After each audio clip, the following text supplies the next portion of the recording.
Tantor Audio, a division of Recorded Books, presents Controversial Essays by Thomas Sowell, narrated by Leon Nixon. Preface. These essays first appeared in my nationally syndicated newspaper column, and the favorable responses they received from readers have led to their being reprinted here. Many of the events which provoked these writings raised questions that went beyond the passing episodes involved. This was especially so where economic issues were involved, for these same fundamental issues recur in the economy over the years and centuries in various guises. Similarly, racial issues in the United States today involve many of the same principles that have been controversial in relations between various racial and ethnic groups in other countries and in other times.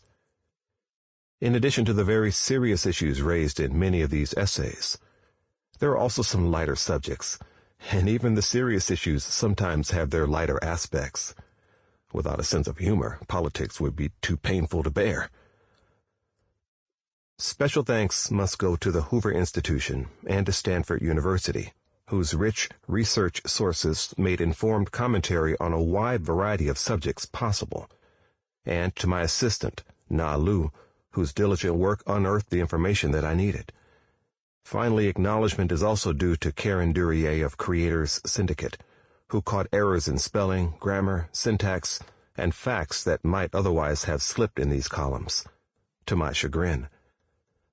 The same thanks must go to a conscientious copy editor at the Hoover Institution Press, who caught some more lapses of mine. Thomas Sowell. Part 1. Economic Issues. Drugs and Politics. A tourist in New York's Greenwich Village had his portrait sketched by a sidewalk artist who charged him $100. "That's expensive," the tourist said. "But it's a great sketch, so I'll pay it."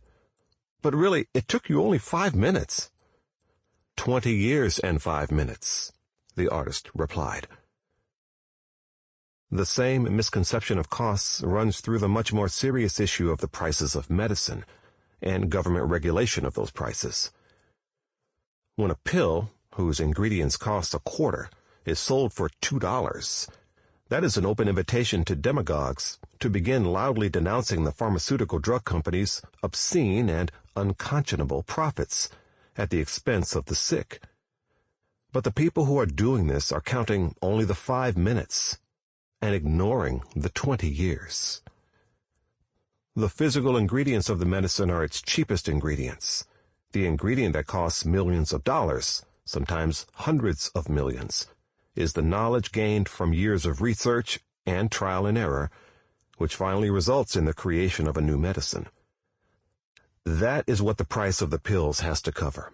If we expect investors to continue to pour vast sums of money into drug companies that are trying to discover new cures for such diseases as cancer, AIDS, and Alzheimer's, other companies, manufacturing generic equivalents, pay only the costs of the physical ingredients, having copied the enormously expensive formula free of charge, legitimately after the patent has expired and not so legitimately in other countries, where patent laws are not taken as seriously as in the United States. The company that simply uses someone else's formula free of charge can sell the same pill for 35 cents and still make a profit. Somebody has to pay the high cost of discovery, or the development of new drugs will be slower, and therefore more people will needlessly suffer and die. While allowing patent laws to be overridden by politicians allows some people to buy the drug at low prices, based on the low current costs of manufacturing the medicine, that just leaves the far greater overhead costs of creating these medicines to be paid by others. Worst of all, it leaves the even higher costs of needless pain, suffering, and premature death to be paid by those whose relief is delayed for years by policies like these, which slow down the development of new medicines to cure their afflictions. The United States has been one of the few countries resisting political pressures to impose price controls on pharmaceutical drugs, or to water down the patent laws which allow the original discoverer of new drugs to have a monopoly for a fixed number of years, so as to recover the costs of discovery before other companies get to use their formula free of charge.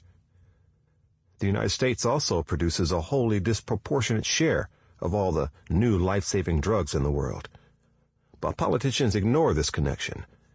Other countries have scientists capable of developing new medicines, but the economics and politics of the situation discourage companies in those countries from making the huge investments made by American pharmaceutical companies under American patent law. Unfortunately, the Bush administration has recently begun to cave in to the demagogues at home and abroad. After congressional liberals like Ted Kennedy, Henry Waxman, and Charles Schumer began making noises about a need to get the drug Cipro cheaper because of the anthrax scare, the administration threatened to override the patent for the drug unless the manufacturer supplied it at a cheaper rate.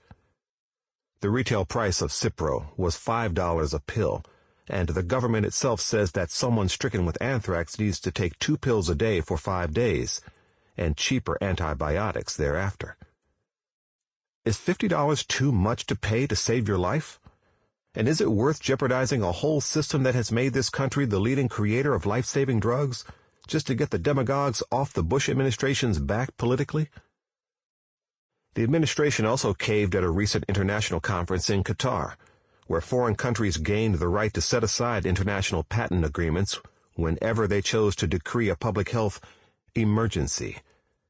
This allows them a free ride on costly American research, at least until they kill the goose that lays the golden egg, new life-saving medicines in this case. The real revolutionaries. The 20th century was, among other things, a century of revolutions, not only bloody uprisings and military coups, but also revolutions in science, politics, and in the way people live. However, as much as the political left loves to use words like change and revolution, as if they had a monopoly or a copyright on them, the actual track record of the left pales in comparison with the social revolutions created by the free market. No government of the left has done as much for the poor as capitalism has. Even when it comes to the redistribution of income, the left talks the talk, but the free market walks the walk. What do poor people most need? They need to stop being poor. How can that be done? On a mass scale? Except by an economy that creates vastly more wealth. Yet, the political left has long had a remarkable lack of interest in how wealth is created. As far as they are concerned, wealth exists somehow, and the only interesting question is how to redistribute it. The history of the American economy in the 20th century was an incredible story of the luxuries of the rich, becoming commonplace among the masses and even the poor. When liberal and radical intellectuals speak of a period of change, they almost never mention the 1920s, because it was not an era of the kinds of political change they favor. But it was a pivotal decade of change in the material well-being and expansion of the horizons of most Americans, including the poor. It was during the 1920s that electricity, the automobile, and radio reached the masses, when motion pictures came of age and began to talk. While technology and mass production spearheaded the changes of the 1920s, this was also a decade that saw a revolution in more efficient distribution systems through grocery and department store chains that brought the costs of many goods and services down within the reach of ordinary Americans. All this added up to a social revolution. But it was not change as defined by the intelligentsia, because it happened independently of them and of the government, and was not part of any master plan or ideological crusade. As late as 1930, most American homes did not have a refrigerator, but by the end of the decade, most did. By 1970, virtually all families living in poverty had refrigerators. By 1994, most American households below the poverty line had a microwave oven and a videocassette recorder, things that less than 1% of all American households had in 1971. All of this went into raising the standard of living of the average American. It was not political rhetoric, mass rallies, or poses of moral indignation that gave the people a better life. It was capitalism. Even in the homeland of socialism, the Soviet Union, it was capitalists who created much of the industrialization for which the communists took credit. The first new automobile factory built under the communists was built by the Ford Motor Company. Germany's Krupp and IG Farben were also key builders of Soviet industry, along with DuPont, RCA, International Harvester, and others from the capitalist world. Even when it comes to the redistribution of wealth that is at the heart of the ideology of the left, the market does it better. Most American millionaires did not inherit their wealth, but created it themselves. As for the poor, imagine anyone so radical as to promise to move the bottom 20% of Americans out of that bracket within a decade and put more of them up in the top 20% than were left back where they were originally. Yet this happens regularly and with no fanfare in the American economy. But even a big change in the distribution of income like this does not count with those who talk about income brackets and ignore the actual flesh and blood people who move in and out of those brackets. Most people who were in the bottom 20% in 1975 were in the top 20% at some point before 1992. The poor will always be with us, so long as they are defined as the bottom 20%, even if yesterday's bottom 20% are now among the rich, as such terms are defined by those with a stereotyped vision of a static world. Dynamic income changes among people are concealed by talking about brackets, as if the same people stayed in those brackets. The left cannot accept the kind of income redistribution that does not fit their vision.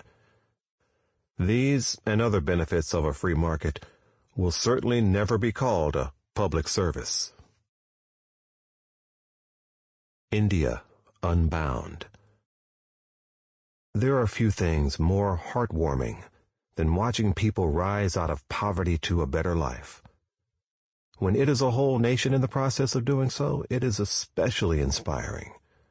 That is the theme of a marvelous new book titled India Unbound by Indian high-tech entrepreneur Gurcharan Das. In a well-blended combination of facts, history, and personal experiences, the author spells out how and why India took so long after achieving independence from Britain in 1947 before its economy began to improve dramatically after the 1991 reforms that allowed more of a free market to operate.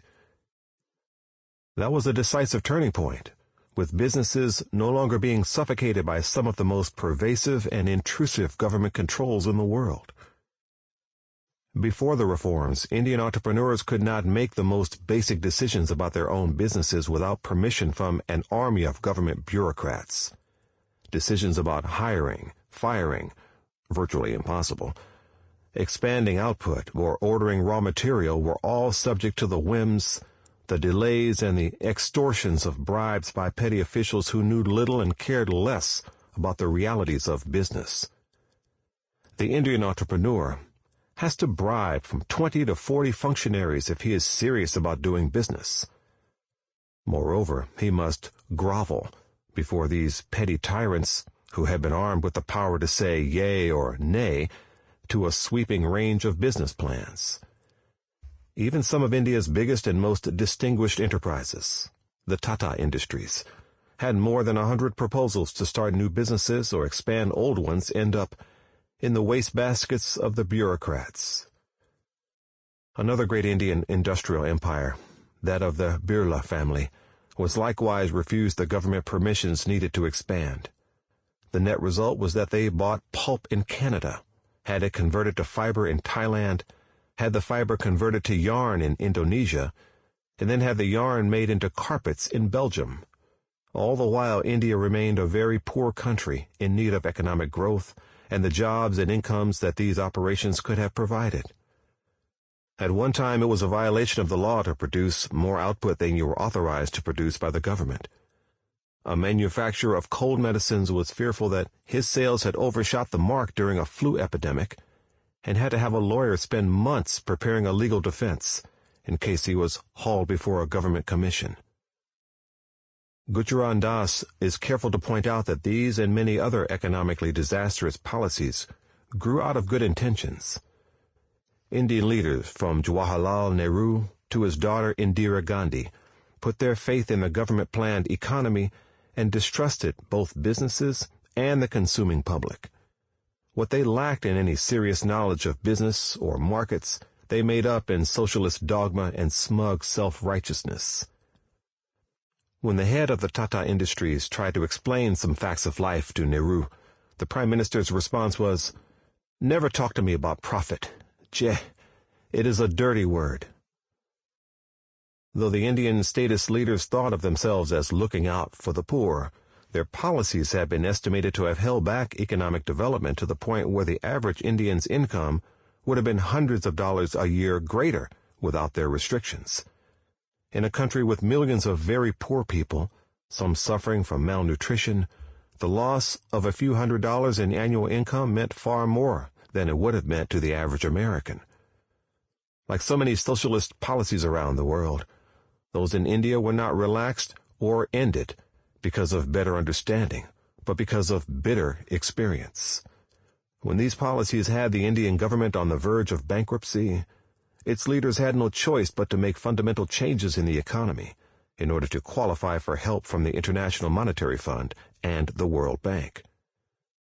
After the 1991 reforms freed Indian entrepreneurs from suffocating government controls, the economy took off.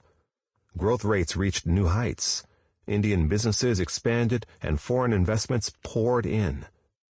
The kind of high-tech success that Indians had achieved in Silicon Valley, they now began to achieve in India. Although this is a book about India, many of its lessons are universal and have not been learned by American political, intellectual, and media elites. Capital gains and trickle down. Among the suggestions being made for getting the American economy moving up again is a reduction in the capital gains tax. But any such suggestion makes people on the left go ballistic. It is trickle-down economics, they cry. Liberals claim that those who favor tax cuts and a free market want to help the rich first, hoping that the benefits they receive will eventually trickle down to the masses of ordinary people. But there's never been any school of economists who believed in a trickle-down theory. No such theory can be found in even the most voluminous and learned books on the history of economics. It is a straw man. This straw man is not confined to the United States. A critic of India's change from a government-dominated economy to more free market activities in the 1990s accused those behind this change of having blind faith in the trickle-down theory of distributing the benefits of economic growth among different socioeconomic groups in the country. But free market economics is not about distributing anything to anybody. It is about letting people earn whatever they can from voluntary transactions with other people. Those who imagine that profits first benefit business owners, and that benefits only belatedly trickle down to workers, have the sequence completely backwards. When an investment is made, whether to build a railroad or to open a new restaurant, the first money is spent hiring people to do the work. Without that, nothing happens.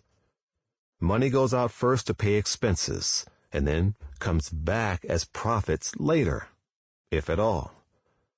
The high rate of failure of new businesses makes painfully clear that there is nothing inevitable about the money coming back. Even with successful businesses, years can elapse between the initial investment and the return of earnings. From the time when an oil company begins spending more money to explore for petroleum, to the time when the first gasoline resulting from that exploration comes out of a pump at a filling station, a decade may have passed. In the meantime, all sorts of employees have been paid: geologists, engineers, refinery workers, truck drivers. Nor is the oil industry unique. No one who begins publishing a newspaper expects to break even, much less make a profit, during the first year or two. But reporters and other members of the newspaper staff expect to be paid every payday, even while the paper shows only red ink on the bottom line. In short, the sequence of payments is directly the opposite of what is assumed by those who talk about a trickle-down theory. As for capital gains, some countries don't tax capital gains at all. They tax a business's earnings, but not capital gains, which are harder to define and sometimes illusory. The real effect of a reduction in the capital gains tax rate is that it opens the prospect, only the prospect, of greater future net profits. But that is enough to provide incentives for making current investments. Reductions in the capital gains tax rate tend to draw money out of tax shelters, like municipal bonds, and into creating jobs and productive capacity. That's the point. As with all taxes, a distinction must be made between tax rates and tax revenues. Tax revenues went up, while tax rates went down in the 1980s. Similarly in the 1960s and the 1920s. That is because incomes rose more than taxes fell. But still, it will be claimed that we cannot afford to cut tax rates because it would create deficits. Spending creates deficits, and it is big spenders who fight hardest against cutting tax rates. It is not faith, but empirical evidence that is overwhelming on the actual track record of tax cuts and free markets. By the 1980s, this mounting evidence convinced even left-wing governments in various parts of the world to cut back government operations and sell government-owned enterprises to private industry. Faith had nothing to do with it. In India, in the decade since the 1991 economic reforms which were condemned as blind faith, the country's economic growth rate has soared. It has been estimated that the real blind faith in government planning had cost the average Indian hundreds of dollars a year in income during the decades when socialist dogma ruled. In a poor country like India, this was income they could not afford to miss. Even in a prosperous country like the United States, there is no need to forego economic benefits for the sake of a political phrase. No sense of proportion. Mathematicians use the term rational numbers for numbers that can form a ratio. By this definition, there is a lot of irrationality in California, where many people seem incapable of forming a ratio or proportion between different things. California's electricity crisis is a result of years of refusing to have any sense of proportion between the desirability of environmental goals and the desirability of having electricity. Yet apparently the state's politicians have learned nothing from any of this. Having provoked an electricity crisis and a financial crisis by imposing impossible conditions on public utilities, the California government is now imposing similarly irrational conditions on the automobile industry by requiring them to produce a certain quota of electric cars for sale in the state, as a precondition to their selling any other cars in California. The purpose of electric cars is to reduce the air pollution created by cars that burn gasoline. Obviously, no one is in favor of polluted air, but the question is whether the desirable goal of reducing pollution is to be pursued in utter disregard of other desirable things. Electric cars may be fun at amusement parks, where they don't have to go very far or very fast. But if the consuming public wanted electric cars for regular use, Detroit would be manufacturing them by the millions. Only people infatuated with their own wonderful specialness would think that their job is to coerce both the manufacturers and the consuming public into something that neither of them wants. California seems to have more than its fair share of self-infatuated people proclaiming utopian notions. Worse yet, such people are indulged by the media, the political system, and the courts, while the enormous costs they create are quietly loaded onto unsuspecting consumers and taxpayers. Somebody's going to have to pay for these electric cars that the public does not want. State agencies can buy some of them with the taxpayers' money. Some private individuals and organizations may be subjected to pressure from the state government to buy them. And some electric cars may just sit on dealers' lots or in storage, gathering dust. But they are still all going to have to be paid for by somebody, because there is no free lunch. Maybe those who impose these requirements think that the automobile companies can be forced to absorb the losses. Imposing costs on people out of state is a ploy that has been tried before with electricity, but apparently some people never learn. Nothing is easier than glib enthusiasm for the benefits of electric cars, and some of those benefits may even be real. But there is still the need to have a sense of proportion, because there are other benefits that will have to be sacrificed and other costs that will have to be paid. Electric automobile engines are not powerful enough to move full-size cars at any reasonable speed. So that means people have to drive around in flimsy vehicles that can easily become death traps in an accident. Make no mistake about it, air pollution increases the incidence of fatal diseases. But will more people die from that than from traffic deaths in flimsy cars? People who are crusading for electric cars are not interested in that ratio. Cars running on electricity may create no air pollution themselves, but the electricity has to come from somewhere to charge and recharge the batteries that run these cars. What difference does it make if the car itself creates no pollution, but the pollution occurs at an electric power plant, miles away? That is the ultimate source of the energy that moves the car. Why does the public want to buy electric cars? Because in real life, you have to be able to get where you want to go in some reasonable time, whether or not your destination is within the narrow range of an electric car's batteries. And you want to be able to turn around and come back when you're ready, not have to wait for hours to recharge your batteries for the return trip. You may not get there at all if you are oozing down a highway in a fragile little vehicle that is out of sync with the fast-moving, heavy traffic around you. But none of this matters to people who are not in the habit of weighing one thing against another, nor do such people want to allow other people to weigh one thing against another for themselves, rather than have their choices dictated from on high. No sense of proportion. Headline news. The obvious continues to make headlines in California. Federal price limits backfire, read the big front-page headline in the San Francisco Chronicle. These price limits are the federally imposed caps on electricity prices that California Governor Gray Davis has been clamoring for, backed up by congressional Democrats. Some generators withhold power rather than abide by rate caps, the news story said. Where there are high costs of generating or transmitting electricity, the price caps in western states can make selling electricity to these states unprofitable, or even create losses for the electricity suppliers. Although officials in both California and Nevada had urged the Federal Energy Regulatory Commission to impose price controls on electricity, they now concluded that the newly imposed limits have had the unintended consequence of increasing a threat of blackouts in the two states. In other words, people supply less when you reduce the price they will be paid.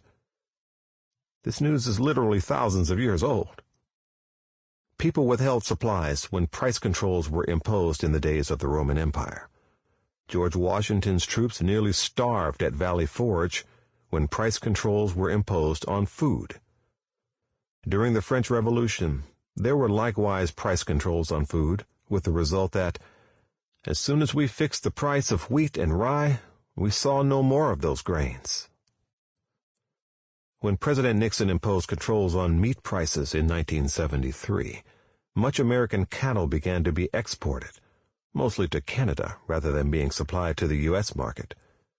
Price controls on gasoline had motorists waiting in long lines at filling stations, sometimes for hours. But there have been no such gas lines for the past 20 years, since Ronald Reagan got rid of these price controls as one of his first acts after becoming president in 1981. Price controls have had the same effect around the world, for centuries on end, among people of every race, color, and creed, and under governments ranging from the most democratic to the most totalitarian.